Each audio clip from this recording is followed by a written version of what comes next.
Well, all right, ladies and gentlemen, how you guys doing today on this Wednesday, December the 16th, 2020? Welcome to yet another metallic episode of Music of Destruction. Bringing you the very best in metal-related content right here on YouTube. If you guys missed anything in the past week, click the eye in the upper right corner of the screen. Get caught up on all of my latest videos. I would greatly appreciate it. If you'd like me to review or cover anything here on Music of Destruction, please leave a suggestion in the comment section down below and I will gladly consider it. No slam or deathcore. I do try to provide value whenever you click on one of my videos. I do take subscriber requests, so get those requests in and I will review your requests. Welcome to Album Ranking Wednesdays here on the channel once again. So tonight I decided to rank Terrorizer's albums from my least favorite to my most favorite, and of course Terrorizer being one of the pioneers of Grindcore along with Repulsion, Napalm Death, Nuclear Death, and other acts like that. You know, I really wanted to give this band the attention they deserve on this channel, and I will be also getting into full in-depth reviews of each of their albums at some point as I acquire them. So before we get into the ranking, let me give you guys some history on Terrorizer. Now, of course, the beginnings of Grindcore are often pinpointed to bands like Napalm Death and, of course, Carcass and Repulsion. But the 1989 release of World Downfall by the overlooked outfit Terrorizer is often talked about in revered tones by extreme metallists worldwide, and I did talk about this before. Featuring members David Vincent on bass vocals, Pete Sandoval on drums, Jesse Pintado on guitar, and Oscar Garcia on vocals. Terrorizer's lone album has spawned countless imitators over the years due to its groundbreaking merging of both speed and aggression. Now, this album was produced by renowned thrash death metal pioneer and amazing producer Scott Burns of the Florida death metal scene. If you guys want to know how the fuck Florida got that sound into their death metal, you can check out my History of Death Metal podcasts on Patreon for just $5 a month. Go to patreon.com/Music of Destruction. Make sure you check those out. Now, all you have to do is check out some of the song titles to know what type of a hellacious musical ride that'll soon be in store for you guys with Fear of Napalm, Strategic Warheads, Enslaved by Propaganda, Dead Shall Rise, and the like. Now, after breaking up, Terrorizer's members appeared in other outfits. Vincent with the Genitorturers, Sandoval ended up going to Morbid Angel, and Pintado ended up going with Napalm Death, and Garcia went with the band Nausea.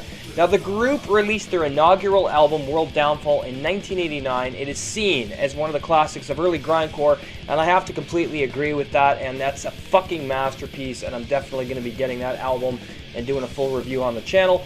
Now, an album containing 2 rehearsal sessions from the band from 1987 was also released in 2003, and we're not sure if you guys were aware of that.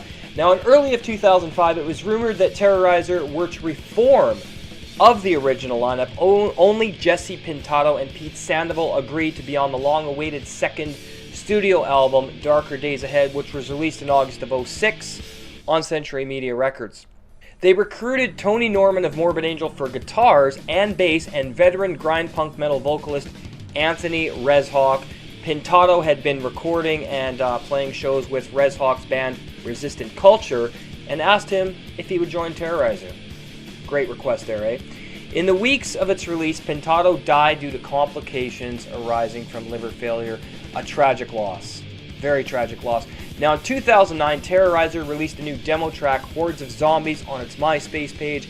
Now, in June of 2011, Terrorizer signed to Season of Mist Records and released its third album, Hordes of Zombies, on February 28th of 2012. Now, Resistant Culture guitarist Katina Culture replaced Pintado, and David Vincent then rejoined on bass. Now, in November of 2012, drummer Pete Sandoval announced that Terrorizer had begun writing material for their 4th studio album, and in 2018 they released their new album, Caustic Attack, which is a pretty good album for what it is. Not too bad at all. Alright, so let's get into the ranking now that you have some background on Terrorizer. Coming in at number 4, we have their digital release, Caustic Attack, released in 2018 digitally on The End Records. And you know, this was kind of a return to form of their early days with World Downfall and Darker Days Ahead, and had kind of that merging of ideas and concepts, emotions, and darkness on this album. but it's definitely one that I feel could have been a little bit better done. But for what it is, and after this long, almost 30 years of being away from the band and them coming back and doing something like this after 6 years after Hordes of Zombies and 12 years after Darker Days Ahead, it's definitely an album that's kind of an amalgam of all three of the previous releases, and it does have some really standout tracks and some great memorable moments. It is a really good fucking album. Coming in at number 3, we have Hordes of Zombies, released in 2012 on Season of Mist Records. This one had mixed critical acclaim and reviews, mixed opinions by fans. I, however, love this album. As I said in my top 15 Grindcore albums video, which you can check out in the upper right corner of the screen there, I said that Hordes of Zombies was among their best work, and I do think Terrorizer are not capable of writing a bad album. This album's dark, heavy, fast, brutal, sonic, aggressive, and just a fucking headbanger from start to finish. Amazing album. Coming in at number 2, we have Darker Days, released in 2006 on Century Media Records. This was the follow-up to the classic World Downfall, and more than a subsequent sophomore effort, in my opinion. Has a lot of great memorable tracks, some sick fucking riffs, great drumming, great production, great bass, great vocals, some really powerful topics being discussed on this album, and some great emotion and passion as well. This is a fucking incredible release. Coming in at number 1, we have World Downfall, released in 1989 on Earache Records, my absolute favorite Terrorizer album. It is going to be the very first album that I review from Terrorizer here on Music of Destruction. I am going to order that likely at the end of December, and it's going to be an amazing review. This is a fucking classic of grindcore. It's fast, dark, brutal, heavy, and very emotional, very passionate, very convicted, and there's some great production on this.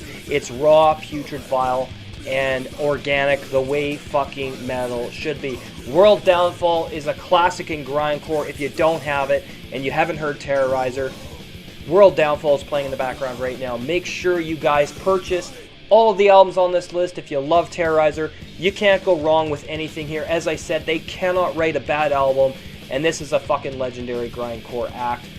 Make sure you check them out. Alright, so there you have it, guys. Another album ranking in the books here on Music of Destruction. As always, I sincerely hope you enjoyed tonight's episode. And hey, if you're new, make sure you subscribe and turn on the bell so you don't miss anything. Follow me on Twitter and Instagram at Music of Destruction. Join the Facebook group, facebook.com/groups/Music of Destruction. The Seed, episode number 28. The history of Iron Maiden, part 1 is up on Patreon right now. That's going to be a very extensive series of podcasts. There's so much to cover on Iron Maiden. It's probably going to end up being a 5 or 6 part series. If you would like to support the channel and get access to the podcast, patreon.com/Music of Destruction. Select the $5 tier. You'll get access for just $1 a month. You'll get shoutouts on my channel and possible YouTube collaborations. Your support goes to new equipment, lighting, helps keep the channel going, and will help me get new equipment, all that great stuff.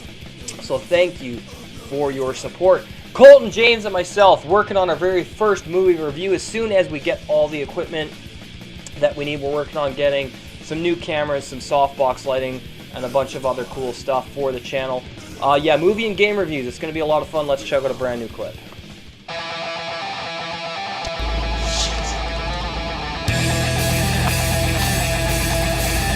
Story, guys. Looks like I lost him. There's no sign of him anywhere.